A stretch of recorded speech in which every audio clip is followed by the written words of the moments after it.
on this episode of Urban U, from addiction to marathon recovery and how to write a personal essay, this year's TEDx CUNY showcases powerful ideas from the student-run stage.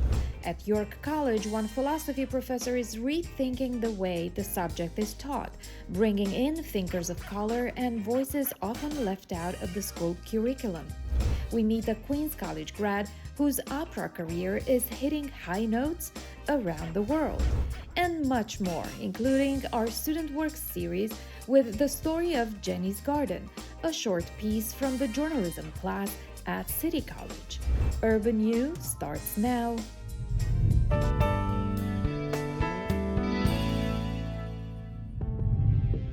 One thing that we really pride ourselves here at TEDx CUNY is that we have what we call our student speaker competition. It's where current CUNY students can pitch to give their own TED Talk. But now in the digital age, the more you realize how little you know, the stories you tell are the ones that shape you. When BMCC student Joe Tehran got selected to give a TEDx talk, he ran with it. The topic is called The Marathon of Recovery. 2021, I was diagnosed with heart failure as a direct result of my complicated relationship with drugs.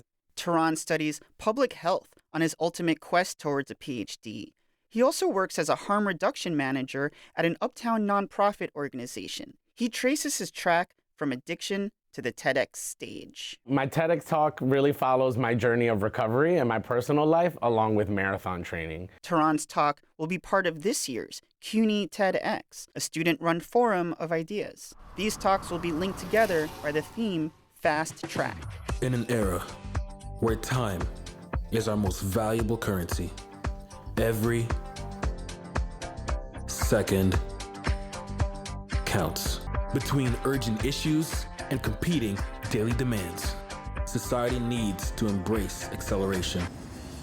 You hear everyone in the hustle and bustle of New York, and one thing that you always hear also is that time is really valuable. And so realizing how we can use our time wisely and using our time efficiently in these various fields was something that we wanted to hone in on in this conference. Emily Madre, a senior at John Jay College, and Sanvi Goyal, a junior at City College, are Macaulay Honor students. They led a team of 30 students from across CUNY to assemble 10 speakers for the TEDx event in May. One of our speakers will be talking about technology and how technology is going. We have another speaker who will be focused on music and art and how art has changed over the past few years. We have another speaker who is a really renowned lawyer. We have another speaker who is a jazz musician. Baruch College writing professor and essayist Hilary Stone will break down the great challenge of writing an essay. For me, writing an essay is a all-encompassing process, and so I kind of demystify or break it down a little bit in this talk for other people to think about how they might write or what they might want to do with an idea or even where to get an idea from. Stone, who recently completed a memoir, is the 2025 winner of an Elizabeth George Foundation grant. She hopes to pass on the essay bug to students. How I decided to shape the talk was around an essay that I wrote myself and published in Guernica magazine about trying to grow tomatoes. I wanted to remind everyone that all stories can be made interesting if you play with them and think about them and connect them to other things. Tehran says giving a TEDx talk will link back to how he started on his recovery path. 2021, height of the pandemic, right? We're all feeling isolated. But as somebody who was struggling with substance use, I felt even more isolated. So a lot of my early process at that time resulted in YouTube holes of me just watching TED Talks. That's why even this whole experience is kind of really full circle. We are by CUNY students for CUNY students. We take a lot of pride in that, and it's a really good opportunity for CUNY students, CUNY affiliates, CUNY professors, everyone CUNY to come around and just see what we have organized for them. For Urban U, this is Shannon Ayala.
everyone is a philosopher, even though the field of philosophy and as a tradition historically has excluded and left out so many people, particularly people of color, women, marginalized folks. Everyone is a philosopher. With this in mind, Dr. Anu Daya, a professor at York College, now teaches what she calls inclusive philosophy. As well as studying Plato and Descartes, she also brings in the voices of others, like Audre Lorde, Frantz Fanon, and Maisha Cherry. It's really important to be inclusive when we think about philosophy, because if we're not, we're restricting what philosophy is itself. We're really limiting the fields of inquiry that philosophy addresses. In her class, Dr. Daya looks at how only teaching traditional philosophers, who often use colonial, sexist, or anti-Black logic, narrows the lens through which we look at the world. Right from the beginning of my class, we read traditional thinkers, but I kind of organically fit in women of color philosophers, Black philosophers along the way. We think about who we traditionally have thought of as philosophers.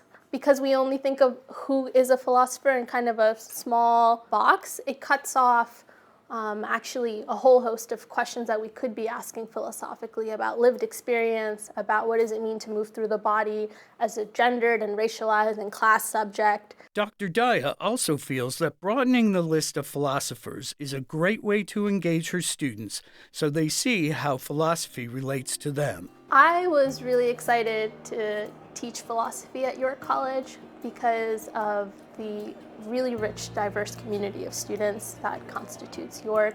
And so working with that student body and teaching them about philosophy, especially in this expanded sense, I think the two go hand in hand. And the other reason I was really excited to teach philosophy at York because I think my students' experiences and their rich histories connects to my own experience. I was born in India. I immigrated here when I was 4. I have humble economic means in terms of my origin story. So there's a lot, I think, that I resonate with my students. And I think it's amazing that we get to think about these deep questions together and continue to expand what philosophy is and who is it for.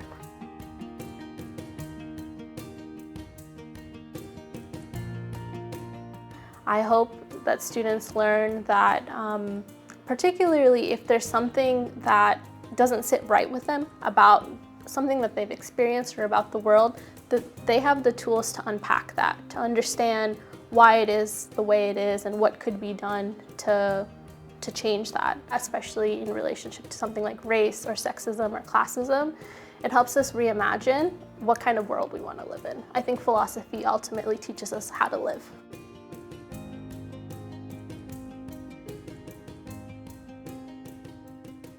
We discuss a lot of really deep questions together in my classes, and the conversation is always something new and exciting. I try to encourage them also to understand that they can ask any question they want in the classroom, and that there's no such thing as a dumb question. When we study philosophy and we're analyzing those concepts, we can then ask, are these concepts serving us? Does it help us better understand ourselves, our relationships with ourselves, our relationship with one another? I draw from feminist studies, gender studies, Black studies, race and ethnic studies. And I think all of these fields, the way in which they inform what I teach is they kind of automatically begin to expand and open up what we see or understand as a philosophical question and who we see when we think of who is a philosopher in our minds.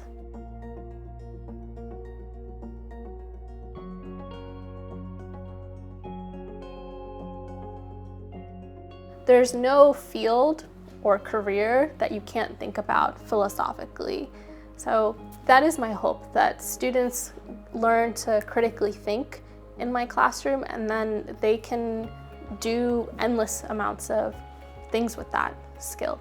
My ultimate goal when I teach philosophy is help them to better understand how they want to live, what relationships they want with themselves, with each other, and also what kind of world do we want to build. I'm Scott Kirby for Urban U.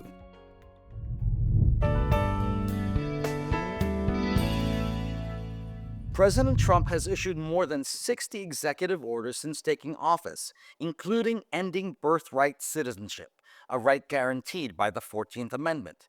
That order has been blocked by the courts indefinitely. This month, we celebrate Wong Kim Ark, whose 1898 Supreme Court case cemented birthright citizenship for children of immigrants. We spoke with Associate Dean David Boluarte at CUNY School of Law, who breaks down how Trump's unconstitutional bid to end birthright citizenship is more bark than bite. We take you back to the late 1800s, at the heels of the Civil War. Immigrants from all over the world were coming to America when Wong Kim Ark was born in San Francisco in 1873. And though he was the son of Chinese immigrants, the 14th Amendment guaranteed he was a natural-born citizen. Wong Kim Ark grew up amidst anti-Chinese sentiment. When he was about 10 years old, the United States passed the Chinese Exclusion Act of 1882. The Chinese Exclusion Act was one of the first immigration laws, and it was absolutely racially motivated, fueled by this broad xenophobia felt in the United States at this time, where large groups of Chinese immigrants had come to the United States to help build the railroads and produce sort of this economic boom that was starting to happen in the United States with urbanization and industrialization. Eventually, Wong Kim Ark's parents moved back to China. At one point, he decides to go back to China to visit his parents. He's maybe 17 years old. A young man travels back to China and returns to the United States actually without incident. A few years later, Wong Kim Ark paid his parents another visit. Before leaving the U.S., the 21-year-old had documents notarized to certify he was a U.S. citizen. But upon his return to the States, he was denied entry. The official that was reviewing his documentation upon entry into the United States determined that he was not a U.S. citizen, that he was a citizen of China, and that he would be excluded pursuant to the Chinese Exclusion Act. With support from the Chinese American community, Wong Kim Ark brought his case all the way to the Supreme Court. On March 28, 1898, in a 6-2 decision, the Supreme Court ruled in favor of Wong Kim Ark, reaffirming that any child born on U.S. soil is automatically a U.S. citizen. And the Supreme Court was very clear about this at this moment in history where, as I mentioned before, like xenophobia, anti-Chinese sentiment was at a historic peak. And at that moment, they recognized that there was no question that the Constitution protected the right to U.S. citizenship for Wong Kim Ark.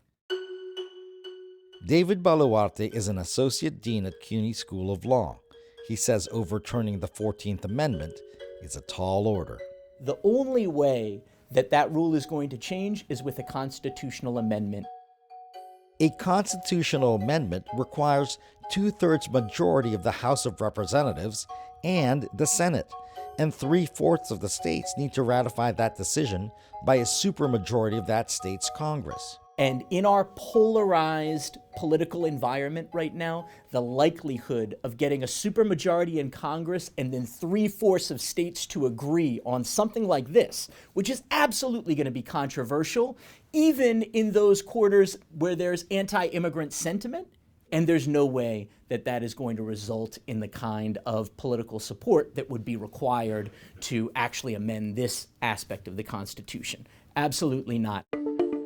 But there are other possibilities, says Boluarte. Imagine a state like Texas or Arizona, a border state, deciding that in some local office that issues birth registration documents, they decide to enact the president's wishes, and then they do not recognize the citizenship of someone born in the United States. That case will inevitably arrive at the Supreme Court. While that likelihood isn't clear, Boluarte admits the rhetoric is making an impact. That is the smoke and mirrors for all of the very, very problematic policies that will get rolled out on the local level. Boluarte has seen it firsthand. He ran a legal clinic serving non-U.S. citizens during the first Trump administration. And that is, I think, something that we really need to be concerned about. Not the rule actually changing, but the ultimate impacts on populations, immigrant populations, populations of color in the United States are going to feel the brunt of this argument that they're not really citizens of the United States. But fear not, Boluarte and other legal experts have faith in the U.S. Constitution and the legacy of the Supreme Court's landmark decision in Wong Kim Ark versus the United States. Please don't worry. Please don't worry. Birthright citizenship is not going to be taken away, not in the next 4 years. It's hard for me to imagine. You're putting money on that. And I absolutely will. Today, Wong Kim Ark's descendants are speaking out in support of the right their great-grandfather had fought for throughout his life. For Urban U, I'm Rena Ramirez.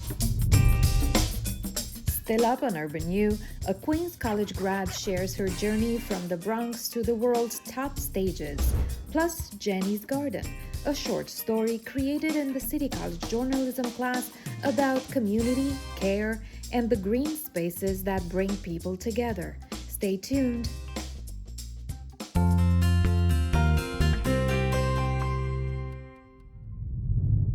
I love the garden. It's a vibrant community space. Jenny's Garden, one of Harlem's hidden gems.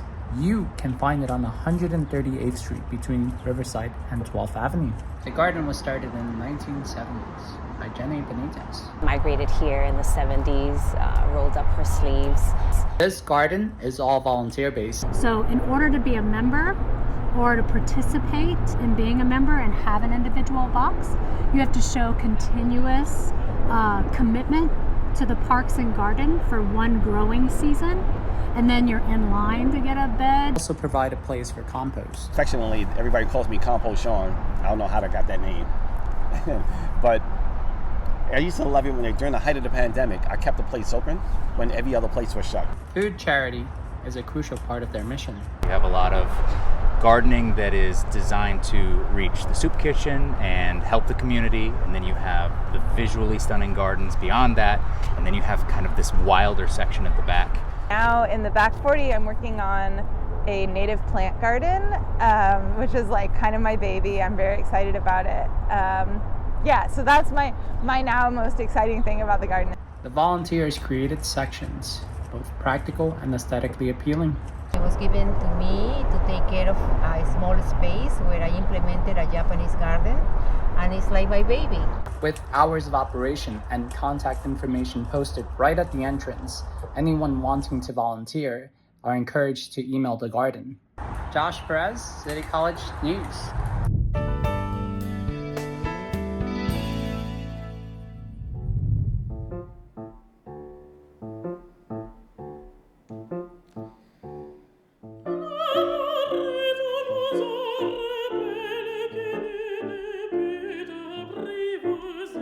I was mainly an instrumentalist that secretly liked to sing. Like, I would sing to myself in my room, I would sing while playing the piano if nobody was there, but I was extremely shy. I wouldn't sing for anyone. It wasn't until I started singing opera that everything kind of clicked. I auditioned for LaGuardia High School, the Fame School, and the curriculum for voice is specifically opera. And so I was forced to sing opera, and much to my surprise, my voice was naturally able to do that. I mainly chose Queens College because they do have the Aaron Copland School of Music, and at that point I didn't know if I wanted to do opera professionally. So I wanted to go to a liberal arts college where I could potentially double major while being in a music school. With the training there, I was able to get leading roles in the operas. There were several points where I was going to quit in undergrad. I didn't relate to it. I really felt like I was singing something that just didn't resonate with my people. Because I would sing in Italian, German, French, English. I just didn't feel like I fit, or like this fits with my life. My teacher told me to keep going. At Queens College, her name was Sherry Overholt. She showed me songs in Spanish. I found this opera singer named Teresa Berganza, and I loved watching her sing, mainly because she sang in Spanish and she also looked like me. That was when I realized that there was more to opera than just like, you know, the standard European languages. And then eventually I started even looking into Latin American music. I started to kind of diversify my palette of Spanish repertoire. We are in the Longwood area of the Bronx. My family's here, which is a beautiful thing. My mom is 2 blocks down, which is where I grew up in her house. And my grandma, my abuelita, is literally across the street from me, where I live in my apartment. My mom made sure me and my sister were very sheltered. She kind of raised us mainly in the house. She didn't really want us to be outside and on the streets as much. Obviously, my mom looked for music programs that were cheap and affordable. The Point CDC was very formative for me. It wasn't just that it was free, it was that I loved it so much, so I was especially involved in the music program there. I would play bass guitar, I would play piano, and we would do like little performances at like Barretto Point Park, like other places in the Bronx, little festivals here and there. And I was always in rehearsals, I was always singing, I was always jamming, I was always playing an instrument and really like just creating at such a young age. As an opera singer, I see everything. My first contract as a 22-year-old Sarasota opera, I could see wealth that I had never seen before. I saw extraordinary amounts of money, and I could see the types of people that gravitated towards opera that weren't necessarily like people that I grew up with or people that I relate to. And then I remember coming back home, and it was heartbreaking, you know, because I was able to really see the disparity and the difference in treatment, the lack of resources in this area in particular. I really solely do opera because I just happen to be extremely good at it, and I love music so much, and it's just been the best way that I could express myself. It's opened my world a little bit to understanding like how much injustice there is, you know, and how certain people are treated a certain way and live a certain way versus others. I always think about the grand scheme of things, you know, like how does my art serve my community? I wonder about how I can bring it back home and like help give other people in the Bronx similar opportunities that I've been able to enjoy. The classical sort of repertoire is also so important to me, like singing Carmen is very important to me. There was an opera though that I did called Frida. It was about Frida Kahlo. These stories are starting to take more, you know, presence in my career, which is really exciting. There is value to Puccini still. If you really study that repertoire and listen to that repertoire, it is the most gorgeous, incredible music ever. I always knew deep down that it was unique that I'm from the Bronx and that I sing. When I started singing and I started to question if it was really for me, I had to think about like my home. I've sort of made it my like objective. I'm from this area, and you know, it's possible to be from this area and to succeed in the classical music industry.